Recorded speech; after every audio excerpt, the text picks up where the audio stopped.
Eric Balance. I want you to share a little bit about your journey, your story. Were you always this Eric Balance, or have you gone through a little bit of a transition in your life? Yeah, that's a good question. Thank you. Uh, so, I think balance for me, the reason that I came up with this artistic name, Eric Balance, because my real name is Lychuk, my last name, and it's a Polish name that nobody really knew how to pronounce or spell or all this stuff. And I used balance because I needed to find balance. And for me, that was a very difficult thing over the course of my experience of life and the mirror of the way that society continued to create constructs that didn't make sense to how I was feeling inside. And so, I built up a pretty powerful mass. And it was, in my case, a very, I wanted to be really soft on the inside. However, the strength of the external showed up in terms of just this powerful man. And what did that look like? Well, I was a huge bodybuilder, walking around at 230 pounds, steroids, uh, and then even before that, as a boy, getting into gangs and drugs and just darkness. And I was the guy that would walk into rooms and look for fights, or challenge people, and especially the people that were creating some sort of um, unfair experience for the people around. So I would usually be the guy that challenged the people that were creating some sort of a manipulative experience for people around me. And I just didn't care. And I didn't care because I knew how hard life could be, and the hell that I lived in at that time. And I wanted people to feel safe. And so Mm. what did that mean for me? That mean I would put myself in the most dangerous of situations, even as a young boy, because I wanted to create safety. And so if that meant martyrdom at that time, uh, that's what I did. And it wasn't the best case scenario. Nonetheless, as I got older, I found more peace, and that took quite the route, as Mm. around the planet, literally twice. However, it gave me the certainty that I needed to know that this energy that I have inside of me is at a place of knowing rather than seeing and needing to prove myself. Mm. Well, now you mentioned hell, and I feel like so many people that will be watching are in their own type of hell, and it doesn't have to be, crazy, like could, like, you know beatings or abuses or anything like that, but hell even in um the day to day, where it's like maybe people don't have someone to talk to, or maybe they're out of balance in their own lives, and working solely you know for money, or something like that, but they're sacrificing their health or their mindset or their relationships. So what was that hell? What did that look like for you back then? Yeah, hell is a beautiful expression because we really decide whether we choose to live in our hell or heaven. And it's something that I think people believe is outside of us, and it's really your current reality, and you decide which one you want. And so for me, as I was growing up, as a young boy, I didn't really understand what it meant to live. Like, what was the point of my life? And my parents came here to Canada from martial law in Poland.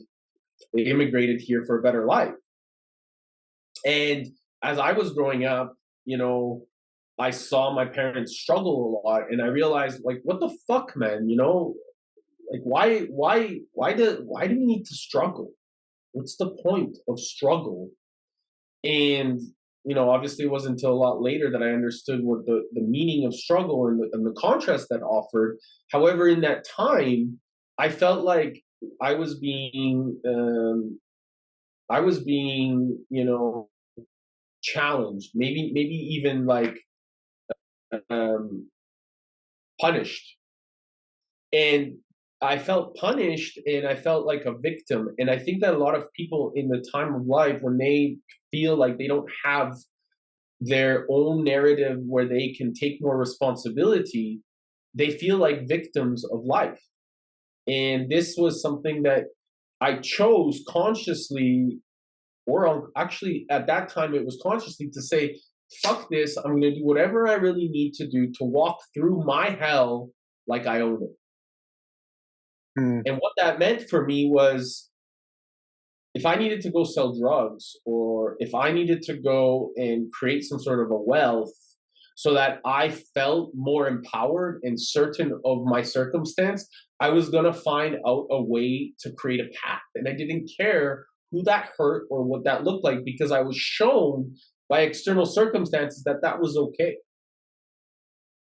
And mm, it was fascinating because my parents, they showed me that it wasn't. And I didn't listen to them enough.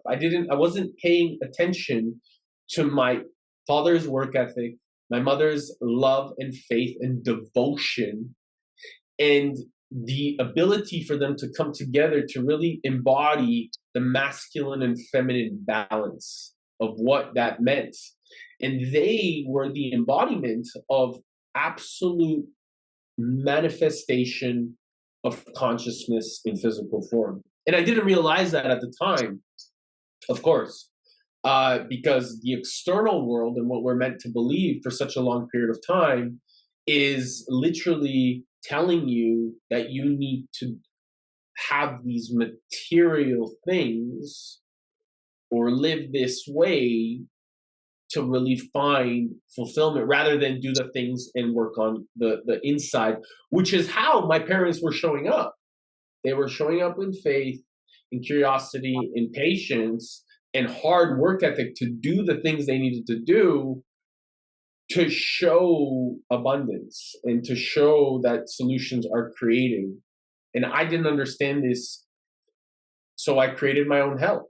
And I walked through it, and it was something that, as a result, had challenged more things to come up in my reality, like using drugs, like going to jail, like being in rehab, you know, like almost dying multiple different times from very bad scenarios, and really never fearing if I actually was about to die or end up in prison. And so that became kind of my identity for a very long time. And I took that on with a smile, and I would walk through places with whatever. And it became kind of a pride thing that I didn't really, as I healed myself and started to, you know, go to rehab and do these things, I started to realize that there's better. And in the midst of that transition of after rehab, like, I literally, bro, only went to rehab because of my father. So, you know, you have to go to detox and stuff like this. And I couldn't go to detox. I was so fucking high all the time. I couldn't like get clean. So my father literally peed in a cup for me to like get into rehab. And I needed to use that urine, pass it on to the counselor. And when the counselor felt the cup, was like, this is cold, looked at me and like felt my face of like, help me. mm, And that was literally what saved my life. You know, without that moment, that was the defining moment that allowed me to get like into a clean paradigm where I could start actually observing my higher self and listening to the elders at the rehab center. And these were all experiences that needed me to recognize that, wow, there is something greater here. There is something more possible here that my future self was asking me to step into. And it was actually then that my father asked me a question: can you just do this for your future self? And it changed everything. Mm, wow. Wow. Thank you for sharing. Those are obviously some of the struggles and some of the obstacles that you had to go through. But before that, how did you even identify that something needed to change? Because I feel like so many people in the world today are just like, you know what, it's okay. Good enough is good enough. And I fucking hate my job, but you know what? I'm lucky to have a job. And so I think there's for the most part this mentality out there that I'm really fortunate. I'm really lucky, and I'm just gonna stay where I am, and I don't want to make waves. And even if comfortable or good enough is nowhere near optimal, most people are settling for that. So how does one recognize that it's like, hey man, like something's got to change. I'm ready for that change, and I'm worthy of that change. So I think down the road, as I like recognized, into a deeper paradigm as I grew older into my 20s and I went to university, um, I learned that, we're really being molded. And, I spent 5 years in university taking accounting and finance, and I was very active in the student body. I spent a lot of time working, as a VP of communications or as the president of the accounting club. And I really built a leadership role within the student body, and really created a lot of events for students to really create more momentum in the world of business. And business was really something that has always been super enticing for me and curious for me. However, when I reached the world of business, right, the corporate world of business, let's say, I noticed that there's like this ladder, like the corporate ladder they talk about, Hmm. that really tries to limit you, not express you. So, and it's funny because like it didn't matter how much I offered or how much value I created within the student body and how much people talked about me and helped me and like said that I was doing great things. When I reached the corporate world, that meant nothing. That meant nothing. Hmm. None of that shit mattered anymore.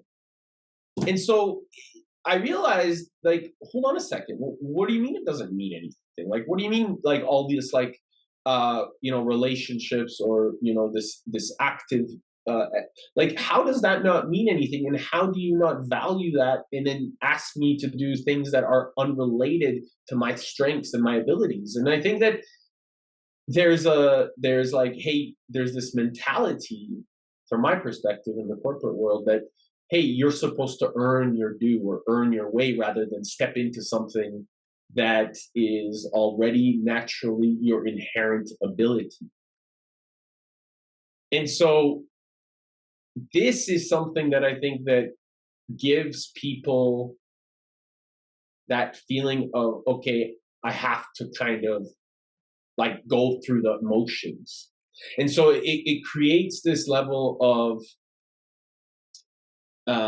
like being on that that rat race expression, or that merry-go-round where you start to become kind of like this robot, and this robotic expression starts to show up in a way where you are settling for the world around you because you believe that that's really the way that the world needs to work, because that's what you've been told for such a long period of time. You've been groomed to go to school to create this way, to then go into this business or corporate world, to then like just kind of like settle for everything that you thought you could be. And I realized for me, it was a massive trigger. And what does that mean? It meant when I was, after 5 years of school, bro, I was literally in this amazing firm, and I had multiple opportunities to pick from different firms. And I'm in this amazing firm, and they asked me to, like, they asked us to come dressed up, looking good, taking care of ourselves, right? Like, and they asked me to clean out a popcorn machine. And in the way that it was asked, like I was some sort of like, just whatever, like go do that, and the way that it was Disposable, kind asked, of. yeah, like just very disposable, very like not valued, very. And I looked at my, like, at the lady that asked me to do that, and I said, no, I'm not cleaning out the popcorn machine, you do it. And I remember I left that day at work, and I said, this isn't for me. This isn't for me. This is not my creativity, the essence that I brought to the table, the way that I like stepped into school, and the energy that I was creating. If they can't value that now, they will never value that. And I quit the next day. Mm. So how did you, like, again, for people, I always say, like, you know, some don't even know that they don't know, and there's kind of that, as you said, right? Like we've been so programmed to just accept and just like, that's to really open to the idea that there's anything more, and that you're worth more, and that you can have, do, and be more. Um, it's really, it's not second nature to a lot of people. So how does one identify that feeling? Like, were you able to identify the feeling that you had of like, wait a minute, I'm worth way more than this. I'm bringing way more to the table than this. I deserve way more. So how does somebody identify that?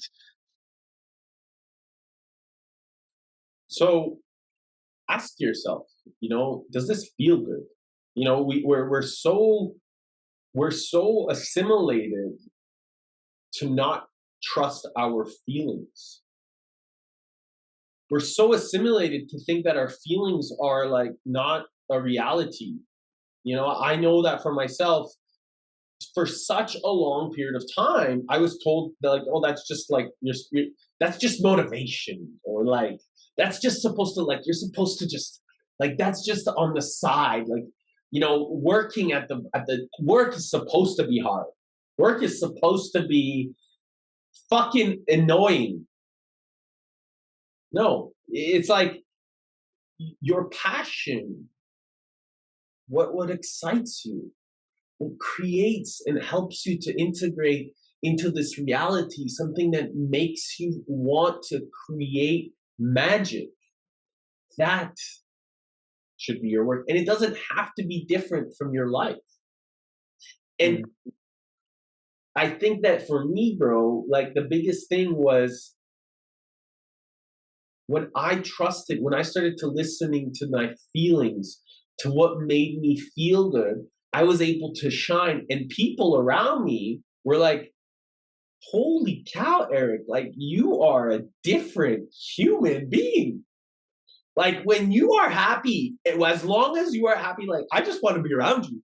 But when you're an asshole, I don't even want to talk to you. Absolutely. And what I realized is that that's not just me, bro. That's anybody. And so this is so beautiful, because if you're paying attention to your own thoughts, your own feelings, your own emotions as an individual, and you start seeing and observe your circumstances around you as being something that is reflecting back to you your own, like, lack or scarcity, or like unsatisfied potential, well, it's because you haven't realized or stepped into that passion, that purpose that we all have. And so it's so important to pay attention to your own feelings as an individual, as a person, as a societal member, because it's easy to say, oh yeah, like I feel on top of the world and life is amazing and like, I'm gonna go away for the weekend and be on this vacation and then come back to reality and hate your life. And that is something that I realize it's like anybody, like ever feel the Monday blues on Sunday afternoon. Like that was me. That was Hmm. like me already on Sunday hating fucking my life because I have a fear of Monday morning. And like this is something that like people don't need to do. They just need to start trusting in themselves and knowing that there is another way, because there truly is. We just have to be open to the possibility and not allow the fear of what society keeps telling us or what school keeps telling us or what our parents or family members keep telling you. Need to start believing in what's inside of your heart. Mm. Oh, so beautifully said. What I'm hearing, what I picked up from that, to like oversimplify, is do what makes you happy and build a life you don't need to vacation from. Do you have anything else that you would like to share about your story in particular? Anything that you had to overcome, any ways that you haven't shared, that you were able to identify that something needed to change, and even the any of the tools or anything like that that you actually used to get to where you are now? Yeah, so one of the greatest thing is to really pay attention to the people that are around you. And I realized over the course of my journey that business and finance was something that really empowered me to create. And at one point in my life, I put myself around situations and people that didn't necessarily see that way of creating. And in fact, they uh, they made it like it was something wrong, like business or making and exchanging, because their relationship with money was not as empowered as my relationship with money was. And so they made it something wrong. And I started to believe it. And so I would just give everything away. And I would just like give and give. And I almost like trying to be a savior. And I realized when I had nothing that those people disappeared. And it gave me this absolute narrative of realizing my feminine nature of like love and nurture and wanting to support, but also the power of my masculine force of creation and groundedness. And this relationship within my masculine and feminine presence within me really was nurtured and rebuilt to become a castle within myself, this like magic experience of knowing what my identity is and why I'm here. And from that place, I was able to cultivate my own awareness, set new intentions, and focus my attention on what I wanted to create. And so my challenge was about rebalancing and knowing with absolute certainty that there was nothing or nobody in this world that can take me off my path based off of knowing myself. And so, to anybody that's on here, whether you believe in money or you don't believe in finance or you believe in whatever you want to believe, make sure that you're around a group of people that empower you, lift you up, and want you to shine.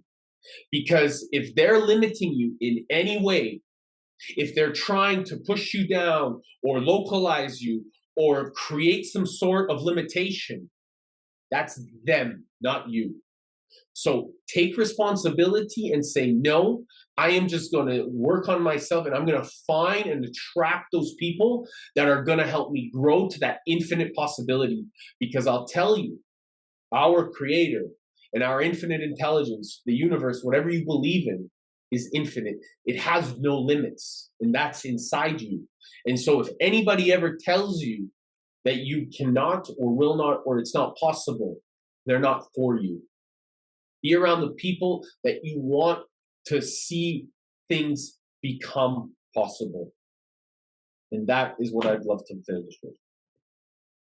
Anything you want to share that you would say that maybe goes against conventional wisdom or myths that are out there in terms of, hey, like life needs to be this way, or you need to make this much money, and it doesn't matter what else in your life is sacrificed, or any words of wisdom to leave on.